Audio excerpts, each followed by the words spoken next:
Welcome, friends. You're watching the Ruslan Belov channel, and today, April 29th, 2026, we have a great deal to cover. It has been an exceptionally packed day, high-level diplomatic maneuvering, significant shifts along the front line across multiple directions, a new escalation spiral in the Middle East, and alarming developments out of West Africa. Today's breakdown will be thorough. Get comfortable. Before we dive in, I want to address each of you personally. YouTube is actively suppressing military analytical content. Algorithms are throttling reach, restricting recommendations, and hiding videos from new audiences. In these conditions, every like you leave, every subscription, and especially every bell notification you activate is not just a courtesy gesture. It is a real, tangible tool that helps this channel survive and keep working. If you haven't subscribed yet, please do it right now and make sure to hit that bell so you don't miss a single episode. It takes 5 seconds, and for this channel, it is absolutely critical. I also want to extend a sincere and heartfelt thank you to our sponsors and to everyone who supports the channel through super thanks and other means. This is not simply financial assistance. It is direct participation in the development of analytical journalism that tries to speak honestly in an era of total information noise. You help this channel stay independent, and that is worth more than I can say. Genuine gratitude to every single one of you. Now, to business. Washington, King Charles III's visit and what lies behind it. We begin with politics, and we begin not at the front, but in Washington, because that is where today's most consequential story unfolded, one that could directly shape everything else. King Charles III of the United Kingdom arrived in the United States on a working visit. The previous evening, he addressed a joint session of the US Congress, an occasion that is, in itself, extraordinary. Such an honor is extended only to the highest-tier allies, and the very fact of a podium before Congress speaks volumes before a single word is uttered. What exactly did the British monarch say? Officially, about Allied values, about the historical ties between the two nations, about the role of the West in the modern world. But between the lines, an entirely different message emerges. A number of analysts, who carefully examined the transcript of the address, reached a clear conclusion. Charles III was unambiguously urging the United States not to wind down its support for Ukraine.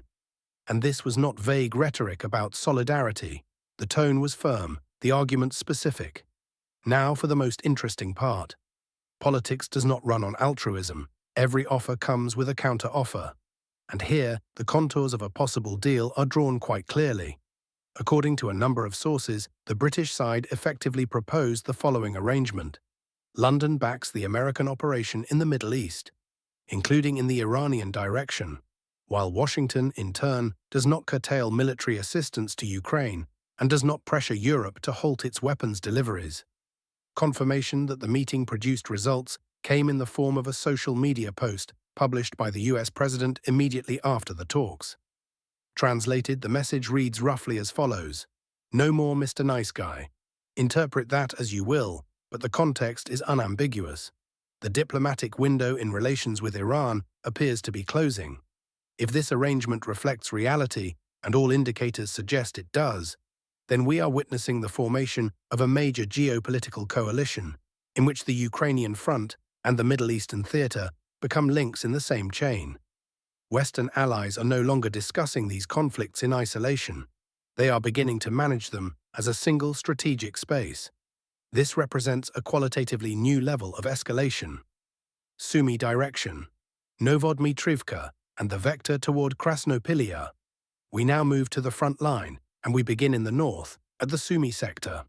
The northern troop grouping and the Russian Ministry of Defense today recorded a substantial improvement of positions in the area of the settlement of Novodmitrivka. The word substantial here is not a formality. This refers to a real territorial shift, confirmed by map corrections. The situation as of the close of April 28th looked markedly different from where it stands now. Over the course of the past 24 hours, Russian units advanced far enough that Krasnopilya now falls within the zone of direct strike coverage. This is a critically important development. Krasnopilya is not yet encircled, but the directional vector has been set. In parallel, active combat continues for the settlement of Ryasna, located somewhat to the south. The next offensive impulse in this direction is expected to follow the conclusion of that engagement. Artillery crews of the northern grouping are striking at temporary deployment points of the AFU, Armed Forces of Ukraine. The corresponding footage was published and geolocated today. Kharkiv direction, Zemlyanka, double envelopment. At the Kharkiv sector, an important clarification that changes the overall picture. Yesterday, the Ministry of Defense and the northern grouping reported advances by Russian forces in the area of Zemlyanka.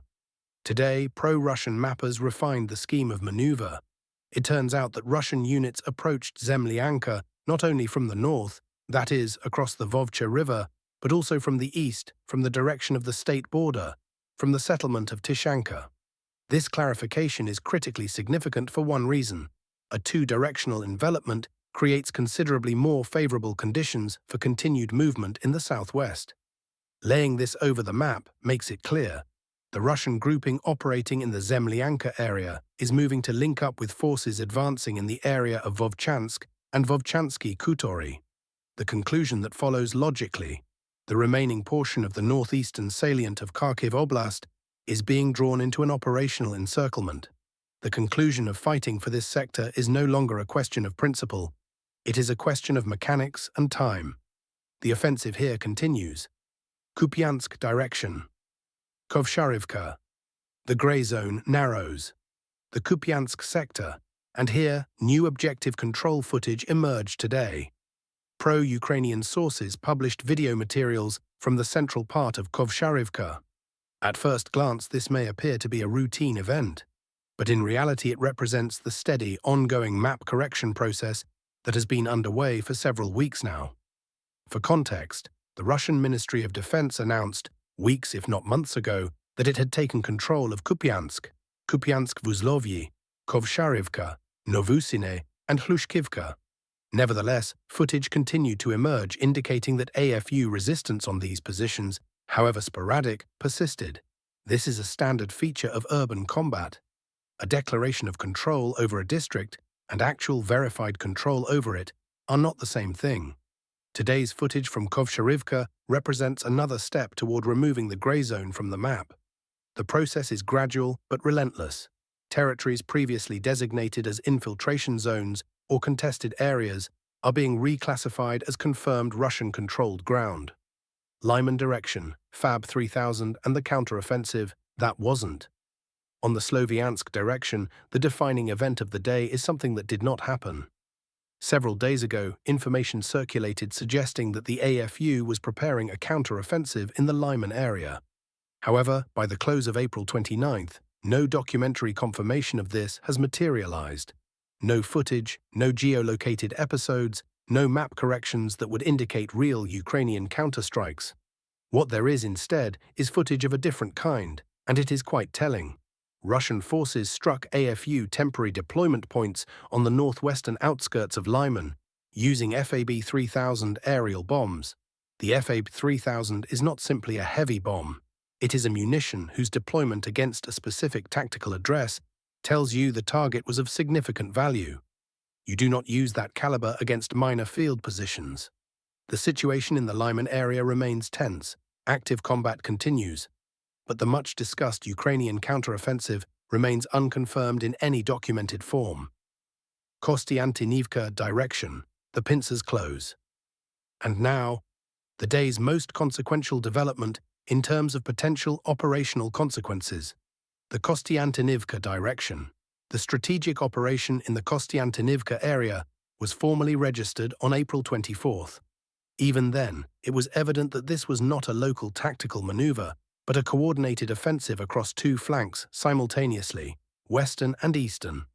5 days have since passed, and the situation has changed fundamentally. Eastern flank. The primary fighting here centered on the settlement of Novodmitrivka. Today, the Ministry of Defense and the southern grouping confirmed Novodmitrivka has passed under Russian army control. This is not simply one more settlement on the map. It is a significant tactical result that opens the path for continued pressure directly on the urban perimeter of Kostyantynivka from the east. Western flank. The objectives here differed. Encirclement of Dolha Balka, advances in the area of Ilinivka, and consolidation in the western quarters of Kostyantynivka itself. Today's map corrections indicate that the territory north of Ilinivka has been moved into the grey zone and designated as an infiltration area. The conclusion that can be stated plainly right now: Kostyantynivka has been caught in pincers from two sides. Russian units are applying pressure simultaneously from the east and from the west. The overall operational logic points toward a final objective that extends well beyond Kostyantynivka itself, toward the Alexiivka-Druzhkivka line. But the situation that carries the sharpest immediate risk is that of the AFU garrison dispersed across the sector between Mykolaiivka, Chervone, Podilske, Stenki, Molokarka, and Popasna. This fortified area appears to have fallen into operational encirclement, or at minimum into a situation where supply and withdrawal corridors are rapidly narrowing. Ukrainian command now faces an acutely uncomfortable choice. Option 1, counterstrikes, an attempt to deblock positions and restore coherence to the defensive line. Indications that preparations for such action are already underway are present in available reporting. Option 2, organized withdrawal, which, however, carries the risk of collapsing the entire eastern and northeastern flank at Kostyantynivka, and that, in turn, opens the path to full encirclement of the city, together with the garrison in its central districts. Neither option is comfortable. This is the price of 5 days of offensive operations. Zaporizhzhia and Dnipropetrovsk directions. At the Zaporizhzhia sector, relative quiet holds, no confirmed territorial changes recorded for today. That said, a number of pro-Ukrainian sources report that AFU forces have continued counter-offensive actions in the area of Stepnohirsk and Kamyanska. No evidentiary basis for these claims has yet emerged, but the possibility of new map corrections appearing in coming days should not be dismissed. At the Dnipropetrovsk direction, a minor correction in the Molodetska area. The Ukrainian side published footage of artillery strikes against forward Russian positions. The material was geolocated, and corresponding map adjustments were made on that basis. West Africa. Mali, Bamako under blockade. Now, we shift to West Africa because what is happening there today demands the most serious attention. The Russian Africa Corps, operating alongside pro-government Malian forces, continues stabilization operations. However, the situation has deteriorated sharply. Information is arriving that armed separatists are moving to blockade Bamako, the capital of Mali. The blockade is being applied from the north, in the area of the settlement of Kati, and from the south, in the area of Sanankoro. A complete ring has not yet been established. Not all road corridors have been cut, but the situation demands immediate response. In the north of the country, Russian units have withdrawn from Kidal and Tessalit in the direction of Gao. This clarification has been officially confirmed. Meanwhile, reports of the abandonment of Manaka, which circulated widely yesterday through various outlets, including separatist sources, have been refuted.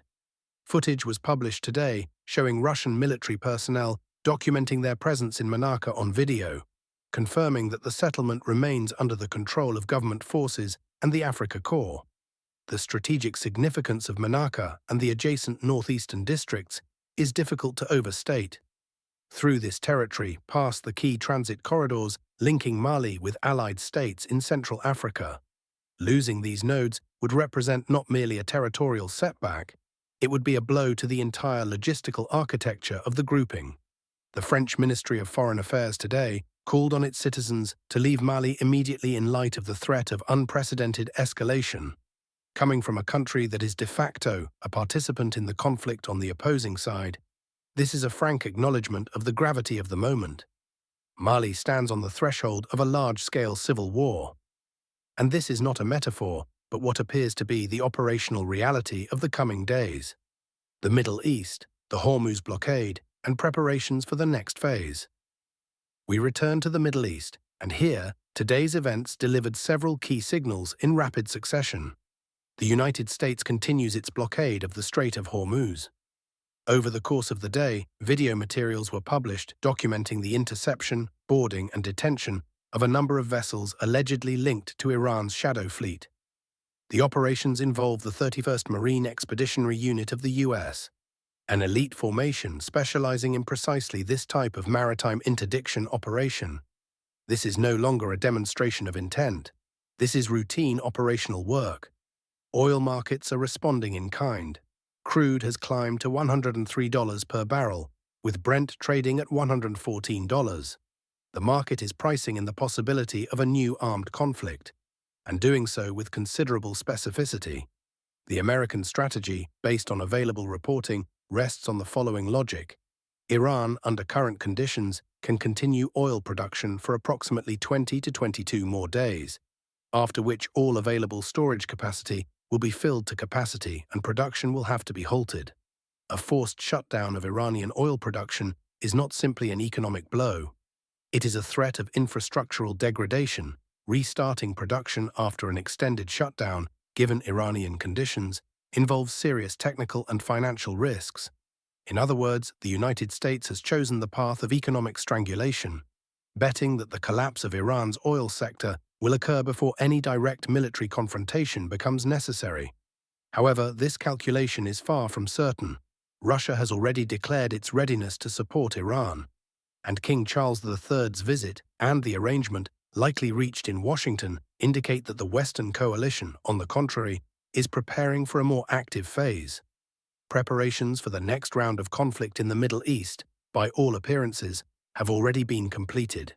What remains is the signal to begin. The big picture, today's events fit into a very clear logic.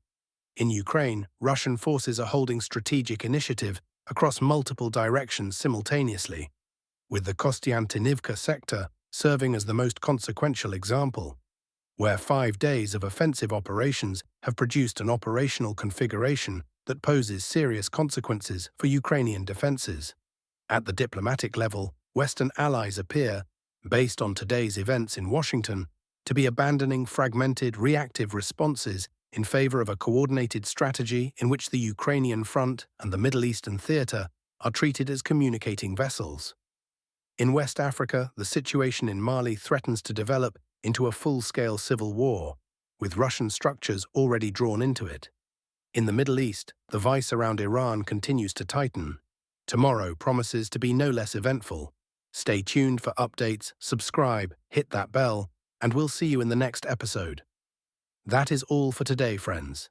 Thank you for being with us. Thank you to those who watch regularly, who share episodes, who support the channel financially and with a kind word. This is not a small thing. It is the foundation on which all of this work stands. Take care of yourselves, stay sharp and critical in a sea of information chaos. And until the next episode, all the best to you.